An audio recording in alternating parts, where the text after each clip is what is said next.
মানুষের মধ্যে সবচাইতে বেশি আল্লাহর রাসূলকে ভালোবেসেছেন সাহাবায়ে কেরাম।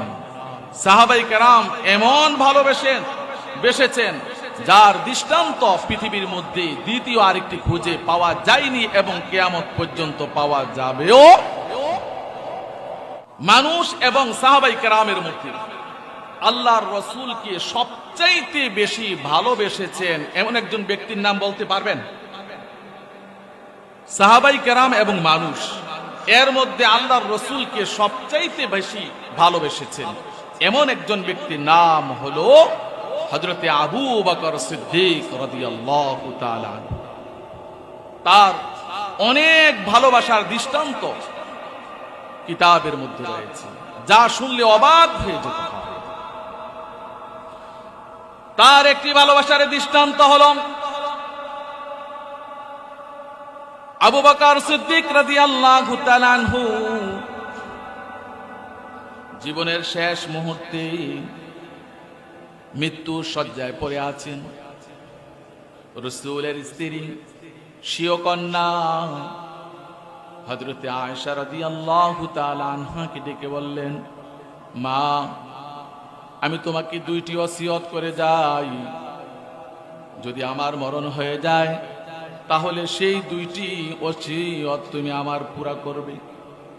বাবা, সেই দুইটি ওসিয়ত কি? এক নাম্বার ওসিয়ত হলো, আমি যদি মরে যাই তাহলে আমার দুইটি পুরাতন চাদর আছে, সেই চাদর দিয়ে তুমি আমার কাফনের ব্যবস্থা করবে। দ্বিতীয় নম্বর ওসিয়ত হলো, জানাজা দেওয়ার পর আমার লাশটি আল্লাহর রাসূলের রওজা আতহারের সামনে রাখবে। যদি রওজা আতহার থেকে আল্লাহর রাসূল বলেন তাহলে আমাকে আল্লাহর রাসূলের পাশেই আমাকে দাফন করবে। আর যদি কোনো আওয়াজ না আসে তাহলে আমাকে তোমরা জান্নাতুল বাকির মধ্যে সাধারণ মানুষের সাথে তোমরা সেখানে দাফন করে দিবে। হযরতে আয়েশা রাদিয়াল্লাহু তাআলা আনহা বলেন, বাপজান,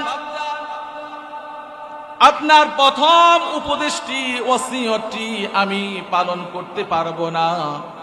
তার কারণ হলো, আপনি হলেন অনেক বড় একজন ব্যক্তি, রাষ্ট্রপ্রধান।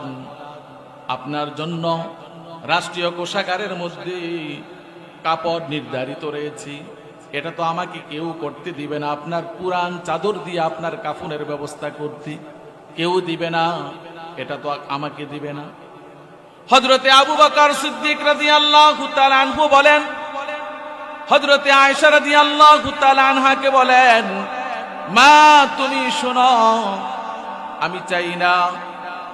আমি চাই না গরিবের সম্পদ নিয়ে আমি আমার রবের সাথে সাক্ষাৎ করি।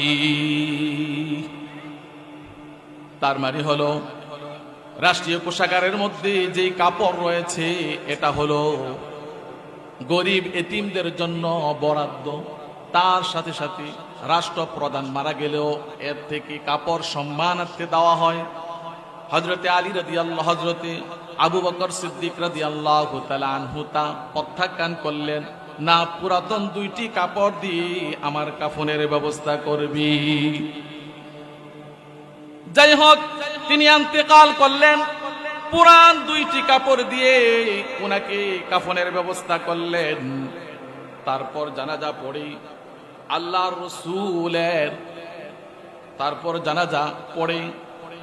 রাসূলের রওজা আতহারের সামনে হযরতে আবু বকর সিদ্দিক রাদিয়াল্লাহু তাআলা আনহুর লাশটি রাখা হলো। শোনা গেল, অদৃশ্য থেকে আওয়াজ আসছে, তোমরা বন্ধুকে বন্ধুর সাথে শোয়ায়া দাও। সুবহানাল্লাহ, তোমরা বন্ধুকে বন্ধুর সাথে শোয়ায়া দাও। কি পরিমাণ মুহাব্বত করেছেন আল্লাহর রাসূলকে।